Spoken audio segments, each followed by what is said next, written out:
स्वागत है मित्रों हमारे चैनल दलित चेतना और दलित महिला कहानीकार में। पुस्तक की लेखिका हैं डॉक्टर सरोजनी वेडंगी। चलिए पुस्तक का आनंद लेते हैं।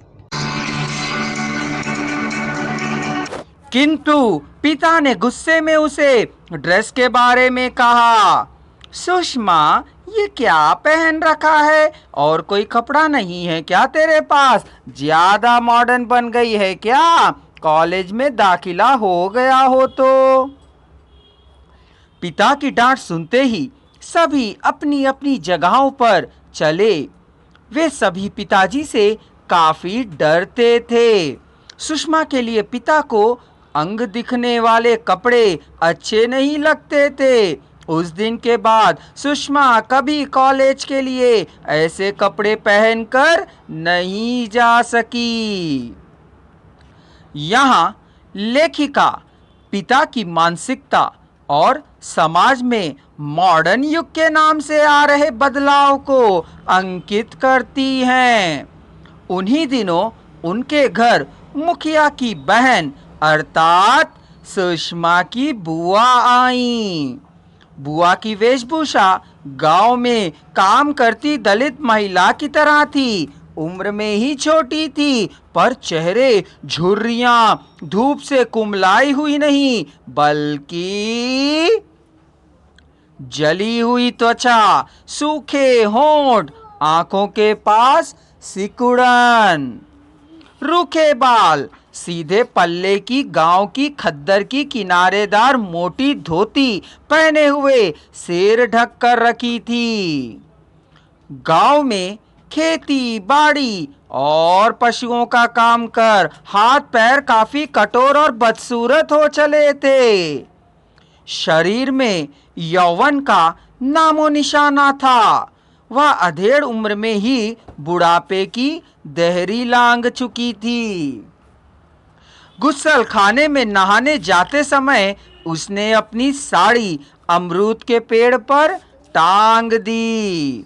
नहाकर पेटीकोट और ब्लाउज पहनकर धीरे से अपनी साड़ी लेने बाहर आ गई। उसी वक्त पिता की नजर उस पर पड़ी। फिर क्या था, वे नाराज हो गए।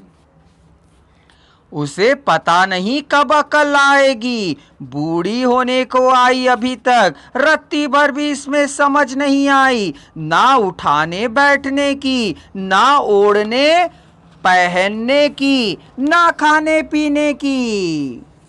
बुआ साड़ी पहनकर कमरे में आ गई। पिता चिल्लाते रहे, बुआ को देख क्या हुआ? क्या मुझे कपड़े पहनने या पहनाने नहीं डांटते? असिरी बुढ़ा हे जो नए कऊ कल नए परंतु दे तू पर इतनी तो बुआऊ नाए टोका टाकी कटुए जाके रंग भी आई हूँ। अरे मैं तो अब कहो ना आऊंगी कि शहर में का रहन लागो है। जाने तो हर ही कर दई अपयू आपको जाने का कलहटर समझो लागो है। घर में पिता के इस रवैये से सभी परेशान, किंतु किसी को कुछ कहने की हिम्मत नहीं थी। सुषमा बीए पास कर नौकरी के लिए चुनी गई। आज वह फिर अपनी खुशी मुर्गी, बकरी, डॉगी और अन्य सभी को मिठाई बांटकर करने लगी। पूरा परिवार पिकनिक पर गया और खुशियां मनाने लगा।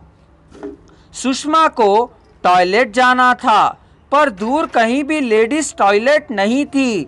जेंट्स टॉयलेट तो हर जगह पर थे। फिर भी उसके भैया ने रोड पर ही कर लिया। सुषमा को बड़ा गुस्सा आया। अगर आप संपूर्ण वॉइस को एक ही साथ सुनना चाहते हैं तो डिस्क्रिप्शन बॉक्स में दिए जा रहे लिंक को क्लिक कर लीजिए।